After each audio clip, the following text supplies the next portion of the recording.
Hey everybody, we're back again. It's after New Year's, so it is officially 2025.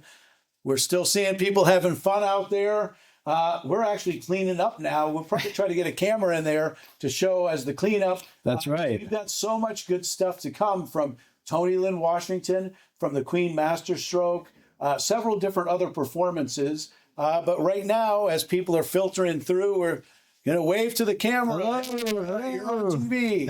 And so I'm here with our director now. He's able to step out from behind the studio and talk to us a little bit about what he's doing upcoming. But did you have a fun night so far? We had a really fun night, and I widened up our camera 3 here so you can really see the extent of the operation here. We truly have, we've used this front window space for a while now, but I think this has to be one of the best utilizations of it because we have all these beautiful people walking by. Yeah, wave back. Okay. I want to tell our director to switch to us whenever he gets a chance. Yeah. Because I think we're still on the Queen band that I see on the TV. Well, but I think that's an older thing. It's an older thing. Yeah, I think so. We're hoping we're live right now. I hope so too. Exactly. But no, I mean, we had a really fun night. It went really well. I see some folks are having fun. Yep. And I think that's what's really cool about this is people are walking by, they're going, what the hell is that? Because you see these lights, you see the cameras. And we've also put some lights. The way we engineered it is we have lights beaming to the outside. So we're lighting up the outside so that we're literally bringing you, even though you can't actually come into the studio, we're bringing you into the studio in one way or another, which I think is just fantastic. Yeah, exactly. So tell us a little bit also about what's coming up for you in the new year for the Pathways to Progress show. You're kind of switching things up a little bit. Yeah, so season 4 of Pathways to Progress is coming out. For those who have followed the show, Pathways to Progress has been going on for 4 years now. Yeah, it has been, right. It started a while ago back, and now it's finally hit its 4th season. Lisa Savage is no longer with the show in a hosting role. Roberto Rodriguez is coming on as the new host.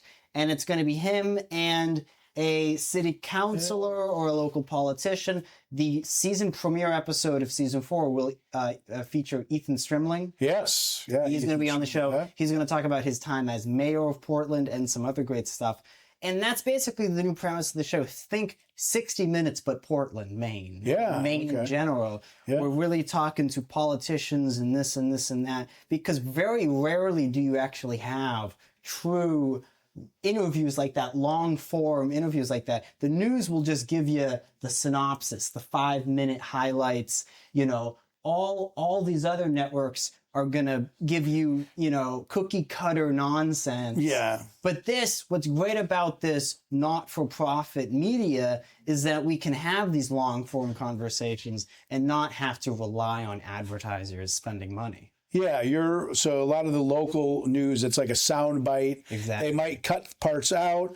You and Roberto, they're telling us, the audience now, they pledge to you that you're going to get the whole story. You're not going to cut it up edit it differently. You're going to make sure to tell people, it's a one-on-one, it's long form. Yeah. I mean, we are cutting these interviews to size. Unfortunately, we do have 30 minutes. Right. But that doesn't mean the interview actually ran for 30 minutes. We're doing these interviews 80, 90 minutes sometimes. Yes. And cutting down. Because I'll tell you firsthand, the minute you get someone sitting down, the first 20 minutes with them tends to just be like cookie cutter, just trying to shovel through the muck. And then you finally get to that gem. And then it's boom, boom, boom, boom, boom. And that's what we really want to land on. Yeah, just... Do I know that? I don't know if I know that. No, I think she saw herself on the TV and then came back over. So that's, with those interviews, the first few minutes is just breaking the ice, exactly, getting the people, so they'll be long form, but they won't be cut for any different things. This is going to be really interesting political talk. And you think that you'll be starting that season probably sometime in January. That's right. So the first episode premieres next Friday on this very channel, channel 5, Portland Media Center, but you can also watch it on YouTube under Pathways to Progress. So, you'll be able to watch it there, and new episodes monthly. So we'll have a new episode every month. Yeah, and what we're really hoping for here is this is an expansion of the show. The original show, in many ways, it focused very much on the city council of Portland. It covered a lot of major issues, and we raised major questions. We talked about the Portland Museum of Art and the controversy behind their recent building plans to now tear down a building. And also, just recently, I was talking to Regina Phillips, the city councilor, about how because of that decision, now low-income housing, which was going to be built in the Time and Temperature building, can't happen because now they have to reapply for their historical. I don't know the like terminology here, but they have to reapply for a certification that got thrown out. The Historical Society that got thrown out when the Portland Museum of Art did its shenanigans. So you really do see how the topics that we bring up on the show, it is a conversation that's not just happening within the month that this episode airs, but it's long-term. These are long-term conversations. And that's what we hope to have going forward with this new season of the show and this new expansion. Yeah, I mean, I think it was a lot of times in the past, it was because you had 3 or 4 counselors on, and they were kind of having a round table almost in a way, discussion. This is going to be one-on-one, Roberto talking with the political figures in Portland and throughout Maine. Yeah. So it'll be a lot more interesting in the sense that you can dig a lot deeper, just one-on-one conversations. Or maybe you'll be talking to 2 people. We don't know. Yeah. And I think that's what's really key about this is that when I talk about the expansion, we're expanding out and looking at different viewpoints. Right. And also, I will say this, we're not pinned down to a political ideology. I think many people saw the first 3 seasons because we were focusing primarily on progressive city councilors, that we were kind of pinning ourselves down to that kind of singular lens. And I think it was always a shame to leave these other perspectives on the table, perspectives that we were unable to get into on the show. Yeah. And now we are able to get into that with this new show expansion. And I think that's something that wasn't in the original show that you're now going to see.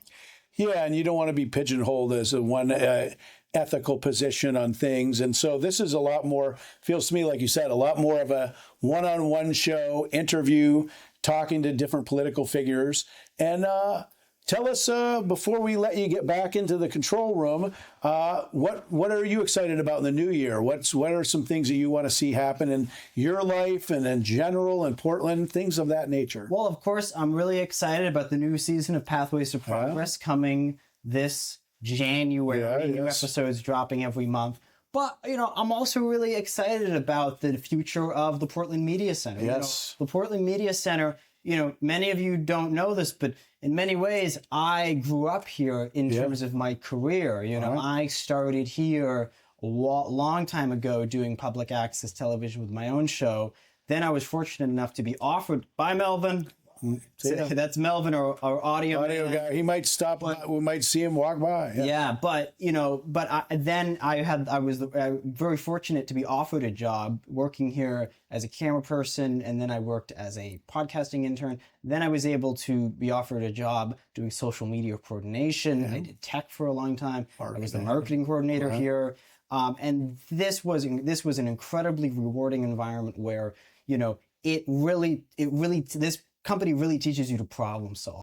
Right. Because with that limited budget, you really have to think outside of the box. You have to come up with solutions. And so I have really been at this company ever since it kind of transitioned from CTN to PMC. And I've been able to see its evolution as PMC. And I'm really excited to see the next chapter here, to see who takes over the reins. I have optimism in what the board of directors decides. We heard from Robert Quebeca tonight about, I heard this the first time tonight, that there's these new initiatives into schools and getting students into it. And I think that's one major key facet that PMC has not focused as much attention as maybe they should have. When looking at other public access stations across the country, these public access stations, one of their key aspects of how they're bringing new people into it is that connection with education, with high schools, creating local channels within these high schools. And I think that's something that PMC hasn't had. And I think I'm really excited to see that possibility come about. So I'm excited to see that. I'm excited to see who the new executive director might be. I'm excited to work with the new staff here. Cindy is amazing. Brendan is amazing. Do you know, longtime friend of mine and mentor, he's been really great. So I'm really excited about that too. Yeah, I mean, it's going to be a great new year at the station where we're updating, you know, as Warren said, it's community television. It's all about the people. We don't have the budgets that the big boys do, but if we have the smart people like Warren, who is a kind of a boy genius prodigy on some of this stuff, that we problem solve and we come up with shows like this. 3rd year running, nobody's ever done it, and we're doing it better and better every year. I want to thank you so much, Warren. Well, thank you. We're going to get back to some more music, and we're going to keep the show going. We're still going until 1 a.m., right? That's right, 1 a.m. You might stick see around. us. Yeah, stick around. I might pop back in here and there between some of the great music we've got here in Portland, Maine. But right now, let's go back to music. We'll see you in a bit.